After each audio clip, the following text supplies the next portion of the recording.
Good afternoon to day 3 of the 4-stage Cunning sales plan with myself and the fantabulous Geoff Burch. This is the sales training duo of the century with Team GB. Our illustrious leader in this session, Geoff Burch. Looking forward to another exciting day of interesting stories, anecdotes, and different ways of looking at things that are going to help you change your perspective to get a better result. So welcome to today's session. A couple more people still coming into the room. My name is Nathan Simmonds, senior coach and trainer for MBM, Making Business Matter, the home of sticky learning. And the idea of these lunchtime learnings is to help you be the best version of you in the work that you do right now at home and preparing you for the return to work. Get you set up for success as the last people turn up. Make sure you've got a drink available. Make sure you've got water, tea, coffee, whatever. And make sure, actually that reminds me, good reminder for myself, mobile phones, let's make sure they're on flight mode with 0 distractions. Zero out the distraction completely so you can give yourself 100% to this training, because the only investment that is guaranteed is the investment that you make into yourself and your thinking to improve your outcomes and accomplishments. What are we going to be covering today? What else do we need to be covering? Thanks for reminding me, Geoff. He didn't even realize he did it. If you have not registered for tomorrow's session already, now is the time to grab the link out of the chat box. They're going to have that there in a second for you so that you can register for tomorrow's session. If you haven't already done so, now is the time to get that window open so you can get yourself ready. That will appear in the chat box in just a minute. Welcome to the stage, Geoff Burch, rip-roaring keynote speaker, 6 best-selling author, BBC presenter, and just a phenomenal person to walk and work alongside of. So thank you very much, Geoff. Geoff. Well, very nice. Where are we going? Well, where do we go? I mean, if we're still working on the vague skeleton, the vague skeletal remains of our 4-stage plan. The third stage in it was we've set up. Did I achieve my objective was the first. Now and again, to remind anybody watching this, there's not much point in asking yourself that question if you didn't have an objective. The second thing is, what have I learned? That's the point. What have I learned that will help me with this particular call? So we're asking great questions of the customer and so on and so forth.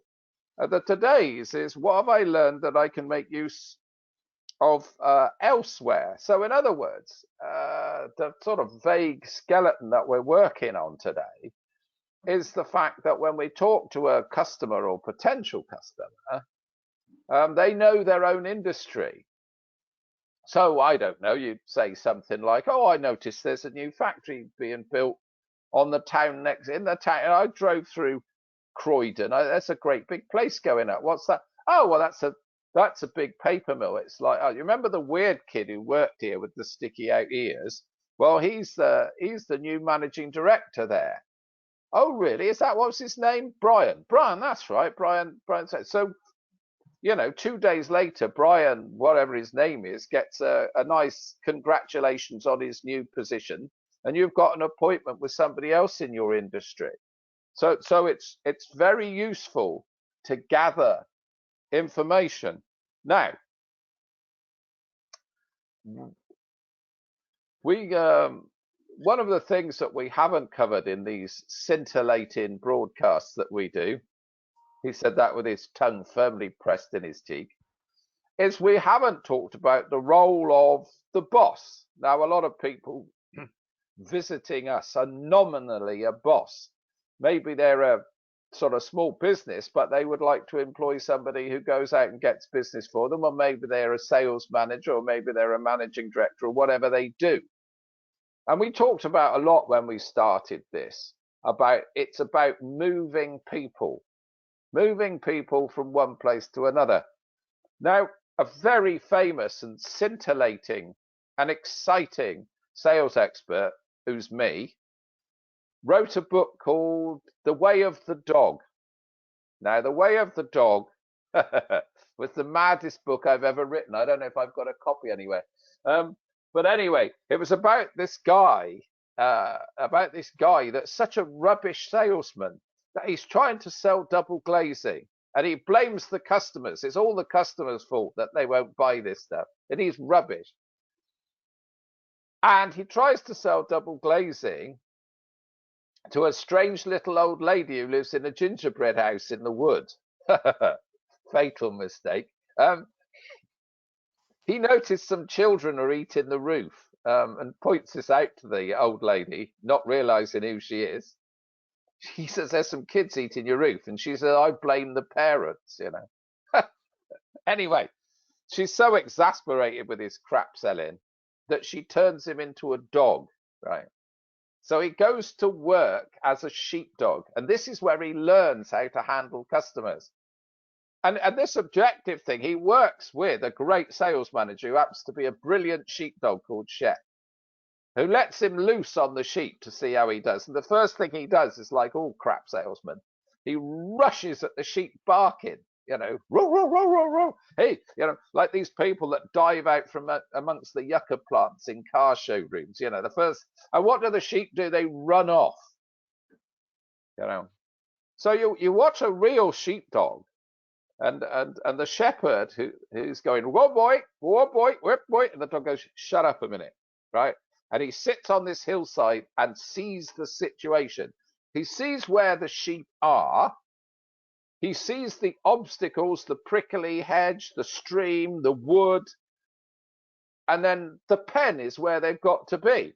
Now, anybody who's listening to this who would like to make their business work, what I love is, because I'm a miserable git, is I want to set aside anything about personality, anything about luck, scintillating, whatever it is. I want to give a simple roadmap to making success inevitable. Now, the thing that fascinates me about a sheepdog is he doesn't look at those sheep in that field, go, oh my God, come back to the shepherd and say, can I have some easier sheep? You know, the sheep are where the sheep are. The customer is where the customer is. And if you're starting a new business, the customer is doing business with somebody else. Today, you know, unless you've got a totally new product like levitating boots or something, on the whole, you will be going in making an offer of something they've already got or using and are using from somebody else. You can't say, well, it's useless. They're already buying levitating boots. They've all got, no, you know, the sheep are where the sheep are. Where do you want them to be? I want them to be in the pen. So what are the obstacles? Well, the obstacles are they don't like our price. The obstacle is the prickly hedge of doing business. We're quite happy with the people we use at the moment, thank you. That is a stream we've got to get these sheep through. If we rush at them barking, all they're going to do is run off. So we have to steer them gently. And, you know, here's the thing with the sheepdog. You can watch one man and his dog, and the winner is the dog that does it the quickest with the least number of sheep running off. But they all succeed in the end. None of those sheepdogs go, oh, sod this, I couldn't get the sheep anywhere near the bloody pen, I'm going home. You know, it's an inevitable outcome. Because dogs are quite, oh, this is going to annoy a lot of people. Dogs are a little bit thick. Their mentality is simple. They're either happy or they're waiting to happy. They're waiting to be happy. They have no fear of death. They have no fear of the future. They have no fear of anything else. They live their life as it goes. And if they're given this simple task of moving sheep from one place to another, they don't question it. They don't complain at the height or size of the obstacles. They just work at it until the job's done.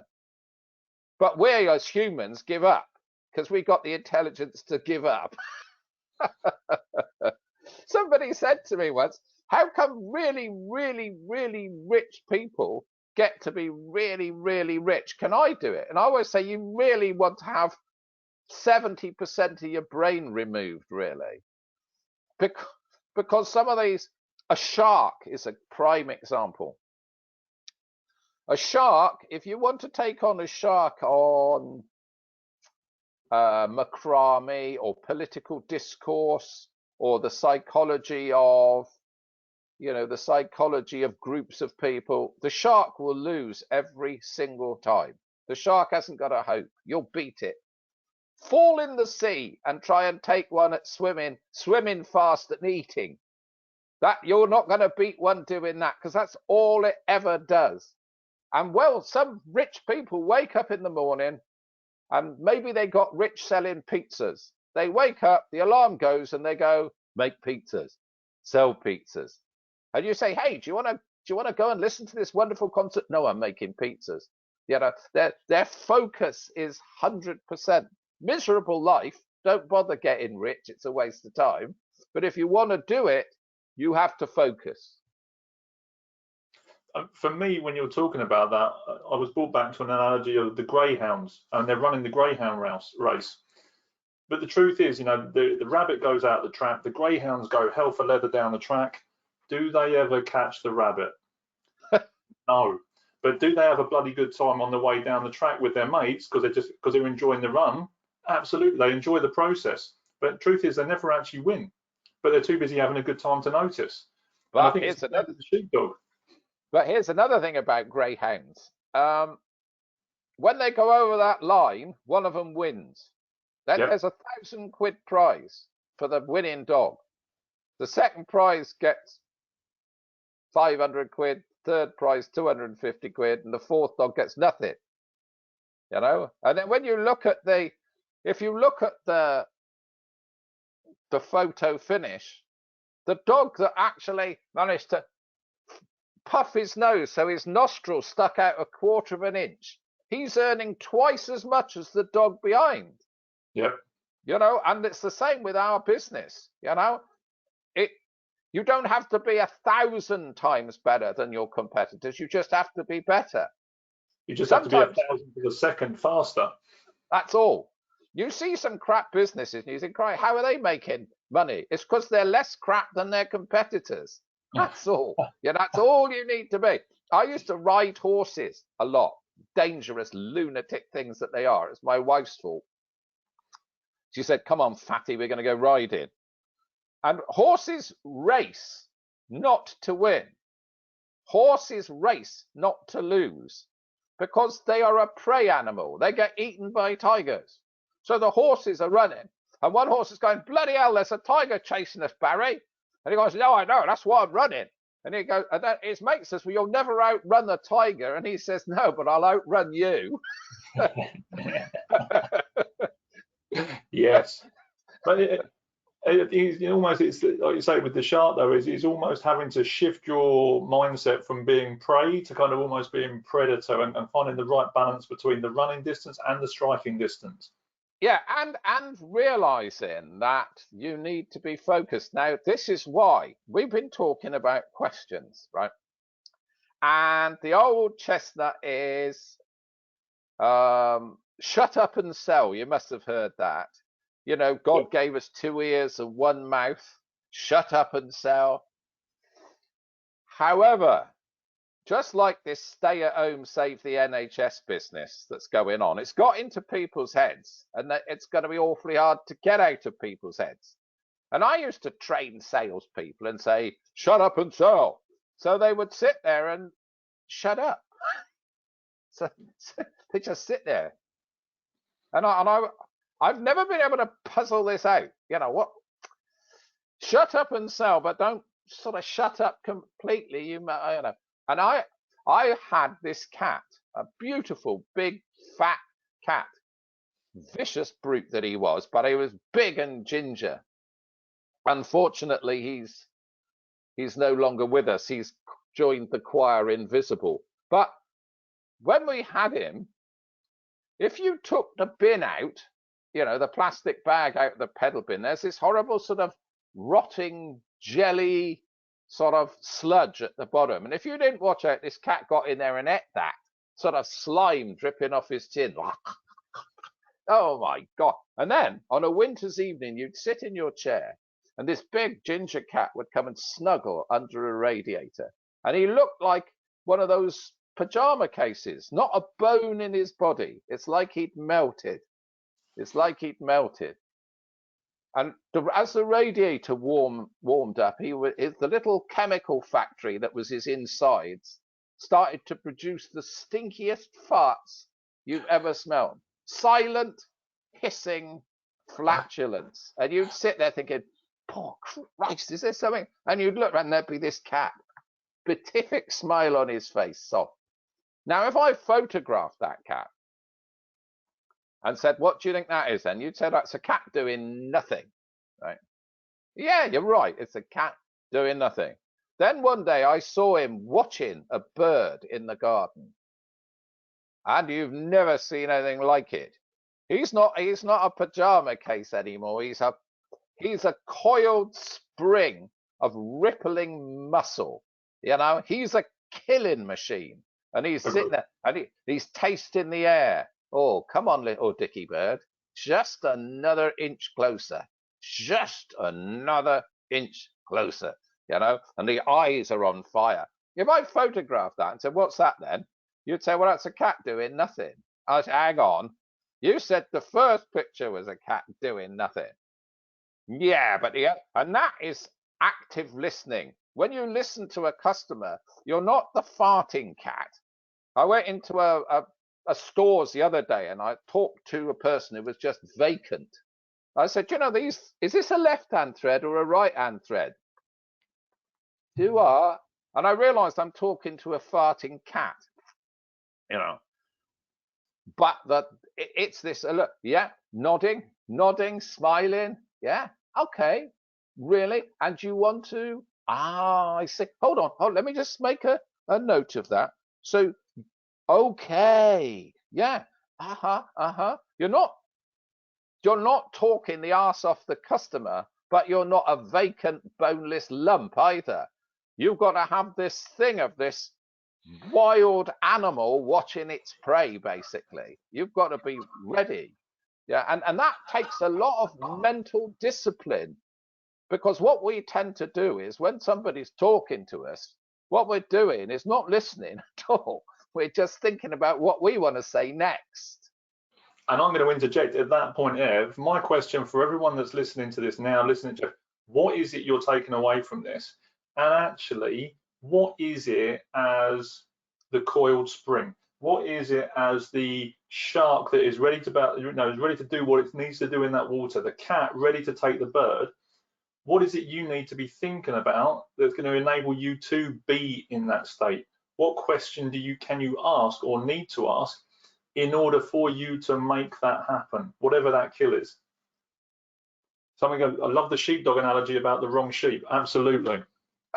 Yeah. So I'm getting into people's thinking, because what Geoff's talking about is, from number one, what is the objective? Is having the objective in the conversation.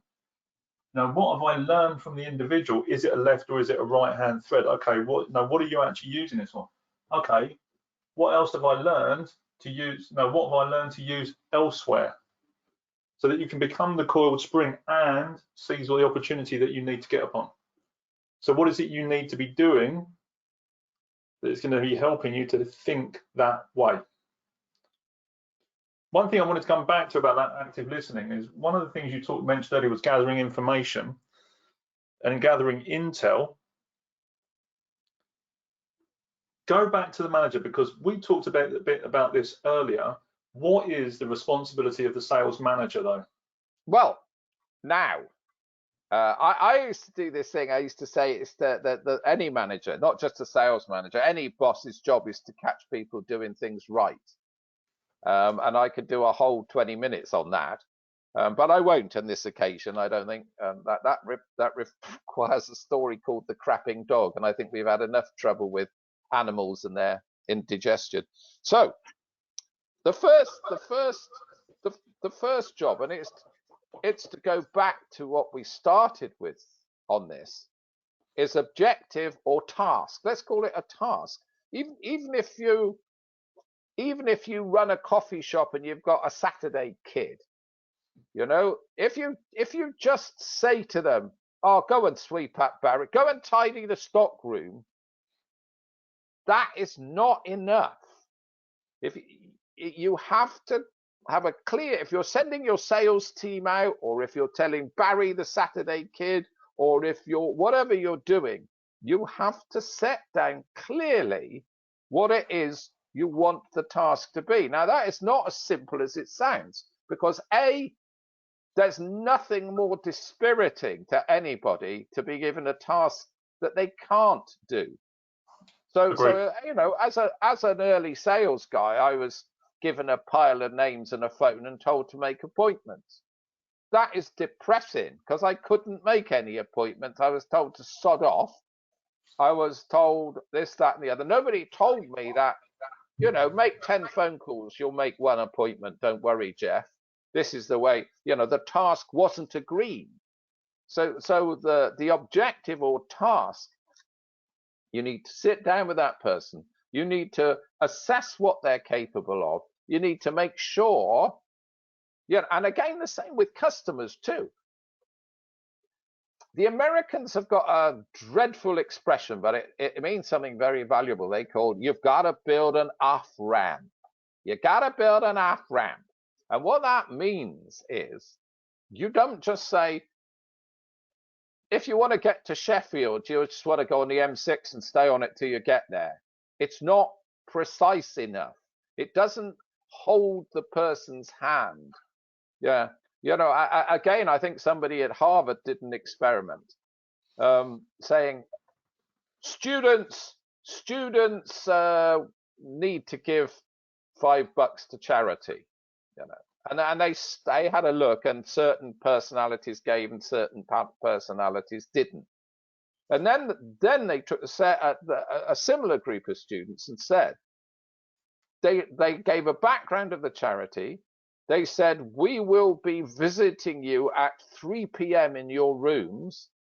Please have your $5 ready in the envelope provided, and this. It was a list of precise instructions.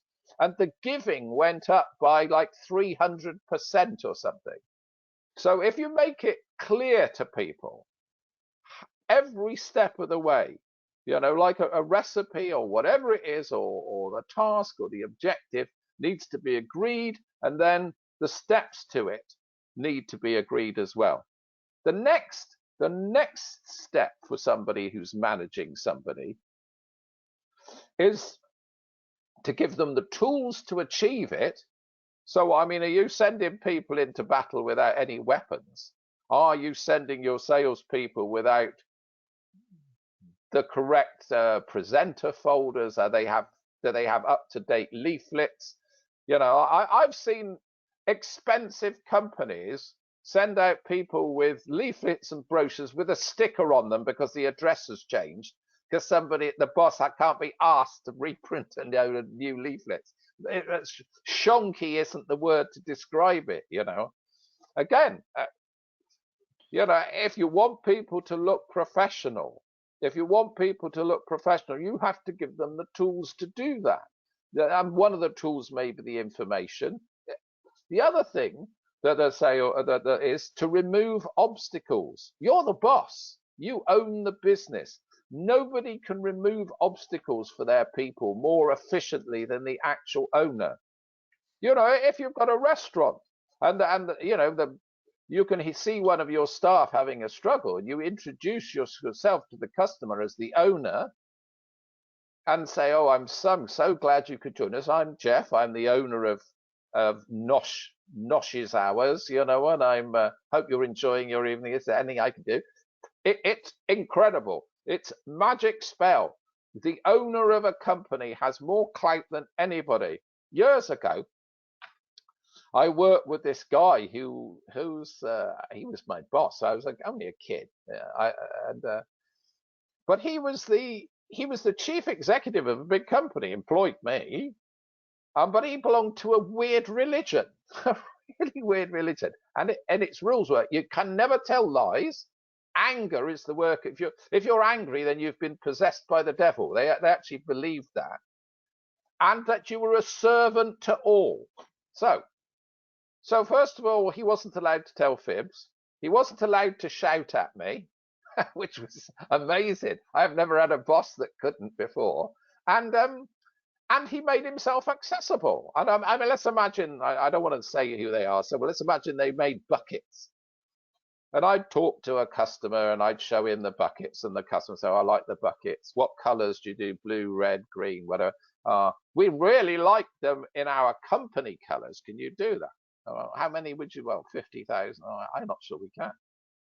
But I knew that I could, it was before mobile phones, I could say, can I just ring my boss, Sir Martin Higgins? You know, he's the chief executive chairman of Martin Containers Global, whatever it was, and he would pick the phone up. Hello.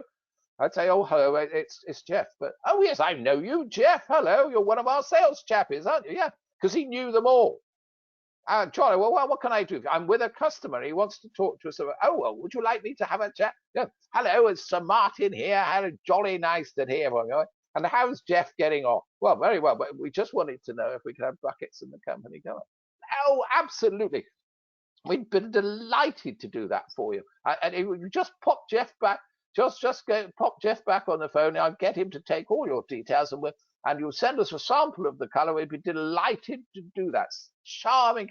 And I didn't have to do any work.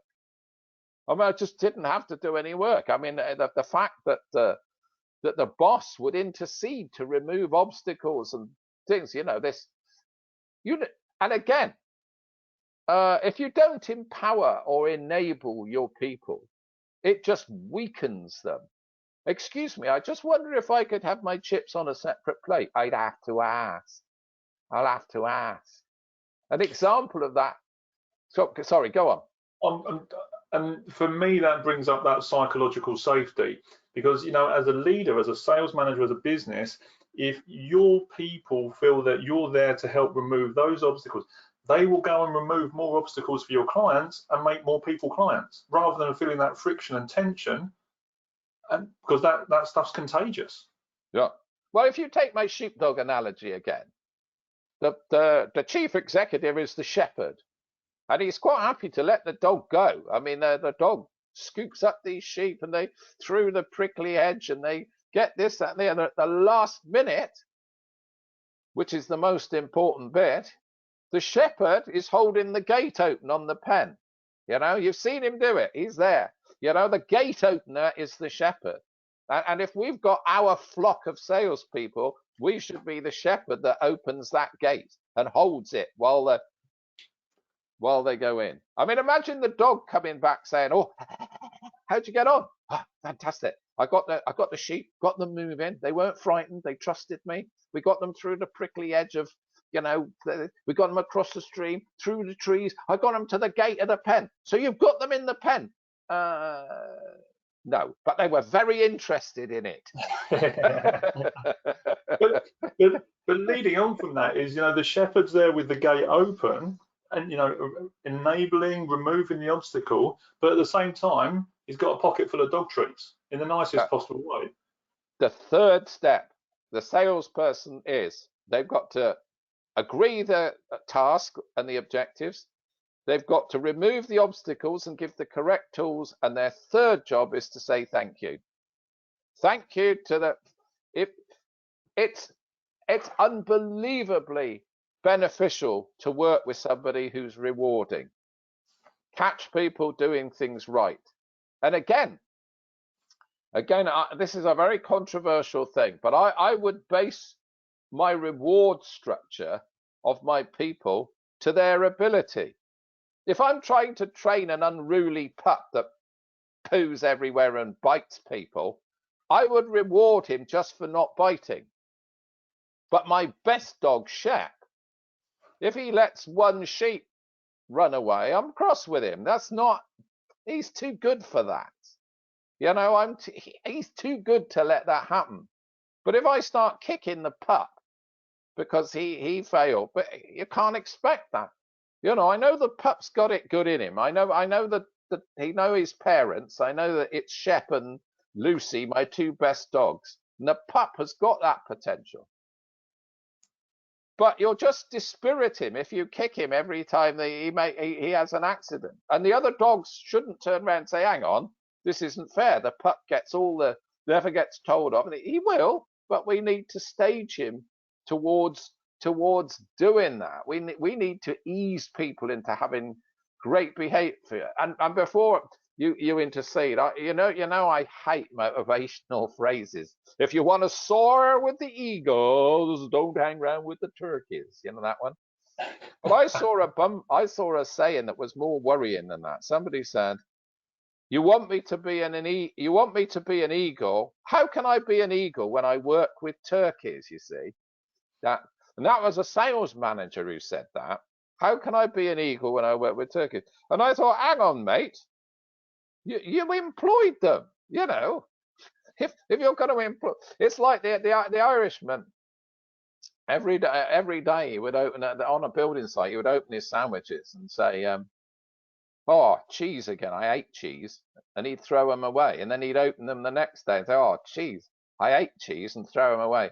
And on the third day, he just threw the packet of sandwiches away without opening them. And his mate said to him, why did you do that? Cheese. And he said, "Well, how did you know they were cheese? You didn't unwrap them." He said, "I made them."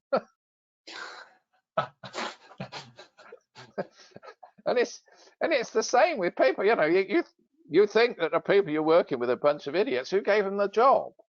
You know, what were you doing recruiting them? You know, and if you say, "Well, I recruit them to a certain standard," then if you can't bring them up to perform for you by acting in the correct manner, then it's not their fault, it's yours. Absolutely. And you know, it is the moment that you judge someone, you cannot influence them. The moment I think someone's an idiot, I treat them like an idiot. Therefore, they can't exceed my expectation because I'm too busy pressing them down into that box. Could you tell Mrs. Burch that? Yeah, you two have been together long enough. I don't think I can change that one for you. She's convinced I'm an idiot. You know, behind every successful man is a very surprised woman, they say. But this element of thank you, and this is something that we teach when we're doing feedback in the nicest possible way. I could stand at the doors of, you know, the factory of, you know, Acme shoehorn makers or whatever, and I could shake everyone's hand as they walk out. "Thank you very much. Thank you very much. Thank you very much." But by the time that all 1,600 people have got to the car, they have no idea who I am. They couldn't care less. And for me, it's that specificity. You know, like I say, catch them getting it right. When you give that thanks for me, is be really specific. "This is what I saw you do today. It was phenomenal. Please keep doing that tomorrow." And they're more likely to come back tomorrow and do it again, which makes their job easier and your life easier as a sales manager. 100%. Absolutely. And again, that's the same with this goal setting. Sometimes this business of setting an unachievable goal, it's like swimming after a lilo bed. It'll drown you in the end. You'll never catch it, and then you just give up and sink. Yep. And again, you get this dispirited workforces that just give up and sink. You need to show people they can do things. Agreed. That's absolutely vital. I mean, again, for another session on another day, I'll do my basketball story, but we'll leave that. It's long, complicated, and very weird. But it is about catching people doing things right. And this is valuable. So quick rundown, conscious time. Please, any questions that you've got right now, please put them in the question box as we're just doing a recap now. Any questions, fire them in. What are your top takeaways? What questions have you got? Let's bring them. And like you say, it is about catching people getting it right. Look, you know, give them the specifics about what to do so you know where they're going and they know where they're going. Give them the tools to do it and remove the obstacles. And then thank them specifically for taking advantage of the obstacle being removed and actually achieving the objective along the way.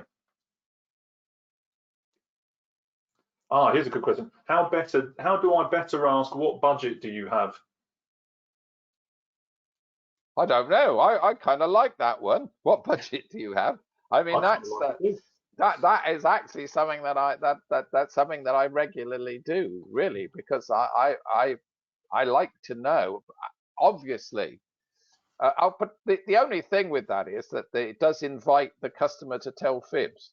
You know, that they will always undershoot, I would think, on the budget.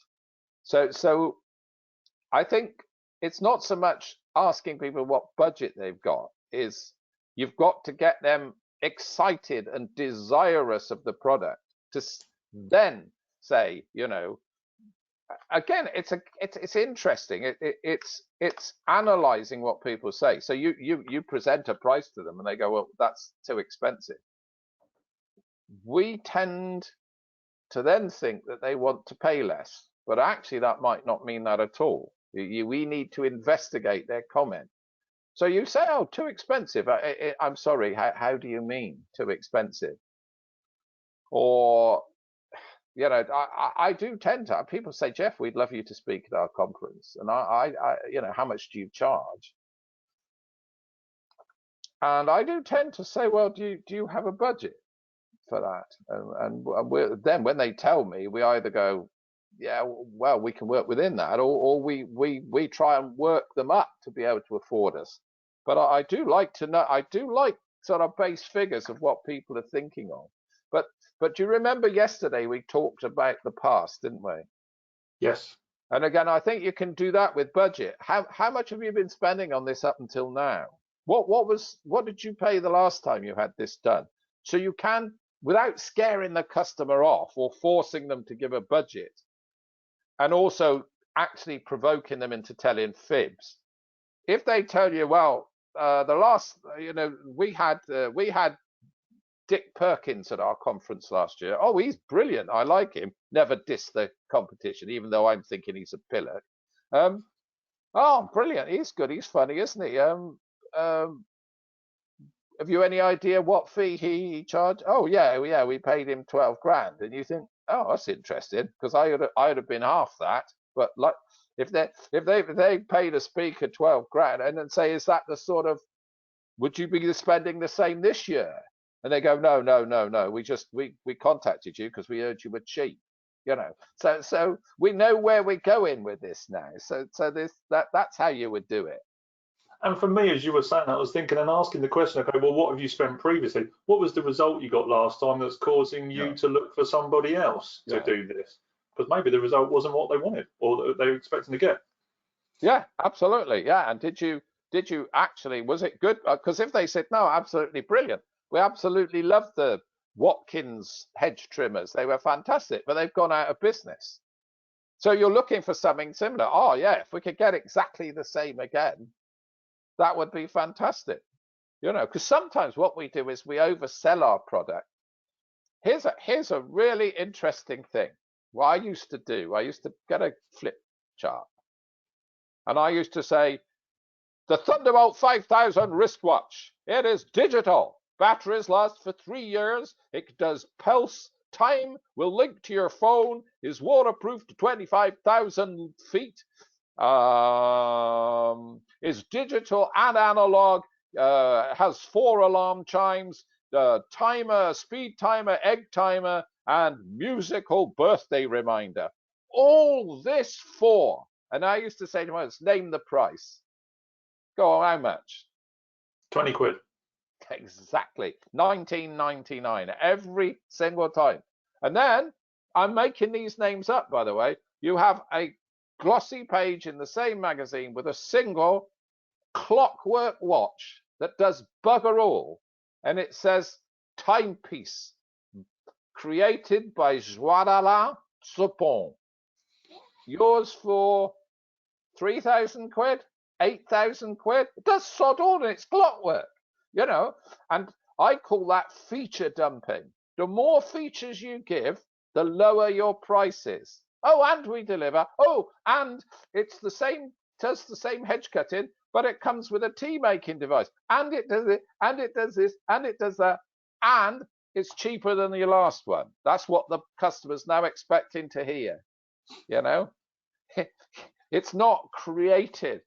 Again, another thing that drives me nuts is people showing how strong. I was working with some guys selling office equipment, and one of their salesmen used to kick the filing cabinets to show how strong they were. And look at this. They're made out of the same metal they build tanks. Bang, bang, bang, bang. And the customer winced every time he did it. And he's saying, well, I was showing how strong they are. And I said, that's, first of all, who wants a strong filing cabinet? I don't want my filing cabinet to take armor-piercing shells. And secondly, if he'd put on white cotton gloves and slid the drawer out, glided it out and touched it like he loved it, you know. I used to watch a salesman in a garden centre, a saleswoman, it was a woman, and she didn't do it consciously, but when she was holding a pot plant, she'd stroke it like it was an animal. And she sold more plants than anybody in the place because she was adding value with the way she handled and respected her product. Agreed. And it's the same with our people. It's the same with our people because they're the ones that are potentially selling the product and showing them that care to create that psychological safety where they feel loved and cherished, and they will love and cherish the client at the other end. I always think that with the high street. Everybody on the high street earns the same money. They're all on this kind of minimum wage. But you go to the pound shop at one end of this high street, and you go to the sort of French fashion shop at the other, and the staff are different. Why? Why have they got different personalities when they're all earning the same money? One lot walk around like they're royalty, and the other walk around scratching their bottoms. And you can work out which one I'm talking about. So why? It must be the culture. Another thing, people don't manage their cultures. They don't even know what their culture is. They don't manage it. They don't build on their reputation or anything. They don't know that they've got a culture, let alone manage it. And that we're going to save for another day, because right now we're about 12 minutes over time, Geoff. So, look, got a comment at the bottom there, be the shepherd who opens the gate. Absolutely. This is, you know, if you're going to be a leader, a salesperson, it's about removing the obstacles. Make sure your people know where they're going, remove the obstacle, and then go and, you know, support people getting it right by telling them they got it right and thanking them for it. Geoff's looking for his dog walking book. Yeah, I can't find it. I'll find it for tomorrow, I promise. On the cover of the book is a dog herding sheep. It's called. By the way, if you want to get it on Audible, it's actually me reading it. It's very funny then. But the Russian is a huge bestseller in Russia, and I didn't understand why. And then when I looked at the Russian version, the dogs are wearing the sheep are wearing suspender belts, and the dog's got like a satin smoking jacket on. I thought, what sort of book do they think they're buying? I thought it was because they were still wearing One Man and His Dog, because we stopped that in 1986. No, I'm not making any difficult jokes, I promise. Right, okay. Everybody, thank you very much for today. Illuminating, appreciate it, Geoff. If you haven't already signed up for tomorrow, the link is in the chat box. Please go and sign up, and we will see you here tomorrow. Geoff, thank you very much. Really appreciate it. It's a pleasure.